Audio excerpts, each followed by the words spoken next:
আসসালামু আলাইকুম ওয়া রাহমাতুল্লাহি ওয়া বারাকাতু।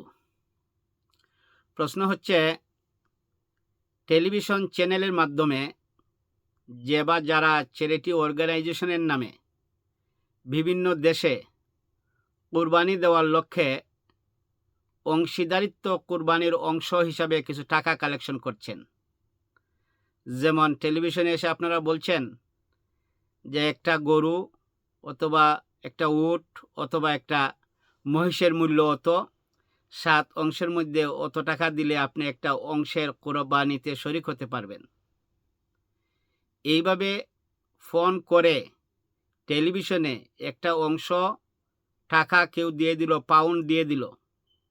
7 জনে 7 অংশ দেওয়ার ফলে একটা গরু বা মহিষ বা উটের মূল্য হয়ে গেল, আর আপনারা কুরবানি কোথাও দিয়ে দিলেন। আদৌ কি যারা এইভাবে টাকা দিয়ে কুরবানিতে অংশগ্রহণ করছে বা অংশ নিচ্ছে তাদের কুরবানি কি হবে? ইসলাম এবং শরীয়তে কি এই কুরবানিটা জায়েজ হচ্ছে? না, এটা জায়েজ হচ্ছে না। আমরা দেখেছি টিভিতে আপনারা বলেন একটা অংশের মূল্য অত টাকা। কোনো ভাই বা বোন ফোন করে বলল আমি একটা অংশ শরিক হলাম, 100 পাউন্ড বা 70 পাউন্ড দিয়ে দিলাম। আপনারা নারায়ে তাকবীর, আল্লাহু আকবার, লিল্লাহি তাকবীর, মাশাআল্লাহ, আলহামদুলিল্লাহ বলে খুশি মনে দোয়া করে টাকাটা নিয়ে নিলেন। আপনারা তো যাচাই করেন নাই যেই ব্যক্তি একটা অংশতে 100 পাউন্ড দিল তার টাকাটা কি হালাল না হারাম, তার উপার্জনটা কি বৈধ না অবৈধ। এইভাবে 7 জন লোক 7 অংশ দিয়ে দিল। এই 7 জনের মধ্যে সবাই টাকাটা কি হালাল নাকি হারাম? সবার উপার্জনটা কি হালাল নাকি হারাম? এখানে কি সুদ অথবা ঘুষের কোনো টাকা দিয়ে কেউ শরিক হচ্ছে?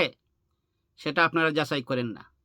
এবং যে ভাই বা বোন দিচ্ছেন উনার টাকাটা যদি হালালও হয়, উনার উপার্জন বা ইনকামটা যদি হালালও হয়, উনিও খোঁজখবর নিচ্ছেন না আরও যে 6 জন ব্যক্তি আমার এই কুরবানির সাথে শরিক হবেন তাদের টাকাটা কি হালাল, উপার্জনটা কি তাদের হালাল নাকি হারাম, উনিও দিয়ে দিলেন।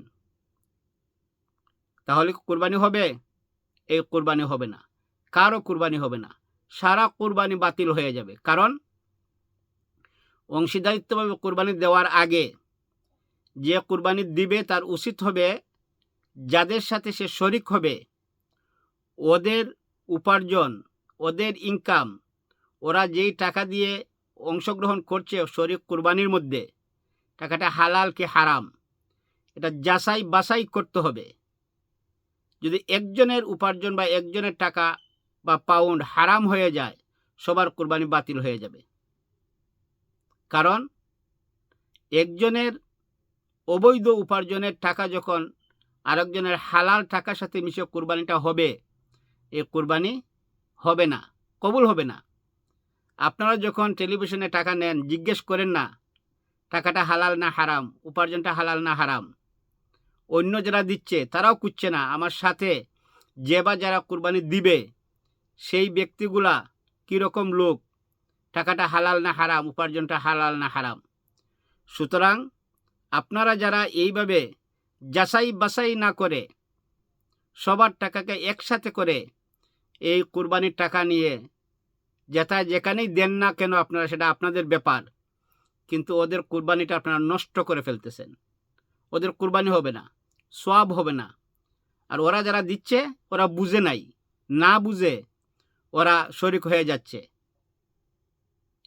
কার টাকা বৈধ, কার টাকা অবৈধ, কার টাকা হালাল, কার টাকা হারাম, এই ধরনের কোনো যাচাই বাছাই আপনারা যারা কুরবানির লিজ নিয়েছেন আপনারাও খোঁজখবর নিচ্ছেন না, আর যারা দিচ্ছে তারাও খোঁজখবর নিচ্ছে না।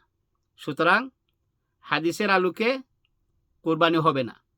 অংশীদারিত্ব কুরবানি দেওয়ার আগে যে বা যারা একসাথে শরিক হয়ে কুরবানি দিবে সবাই একে অপরকে জানতে হবে, বুঝতে হবে হালাল টাকা না হারাম টাকা, ওরা সুদকুর না ঘুষকুর, ওদেরকে অবৈধ উপার্জনের টাকা দিয়ে শরিক হচ্ছে সেটা যাচাই বাছাই করার সুযোগ দিতে হবে। কিন্তু আপনারাও দিচ্ছেন না, যাচাই করছেন, শুধু টাকা নিচ্ছেন।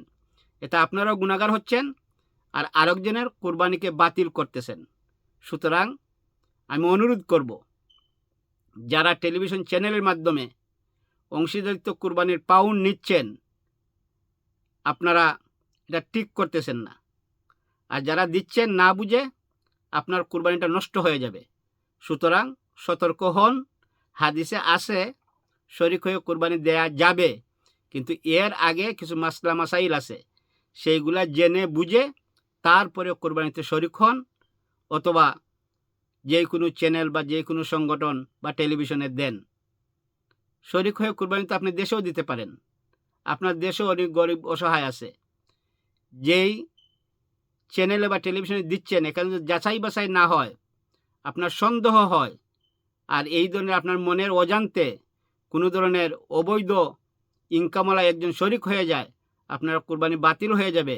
সুতরাং আপনাকে আপনার কুরবানি আল্লাহর জন্য দেওয়ার জন্য অবশ্যই আপনাকে যাচাই বাছাই করে শরীক হতে হবে। সুতরাং আসুন আমরা যেন এই ভুলটা না করি, যাচাই বাছাই করে যেন আমরা শরীক কুরবানির মধ্যে অংশীদারিত্ব নেই। আল্লাহ রাব্বুল আলামিন যেন আমাদের সবাইকে বুঝার তৌফিক দান করেন। ওমা তৌফিক ইল্লা বিল্লাহ। আসসালামু আলাইকুম ওয়া রাহমাতুল্লাহি ওয়া বারাকাতুহু। আল্লাহু আ'লামু বিসওয়াব।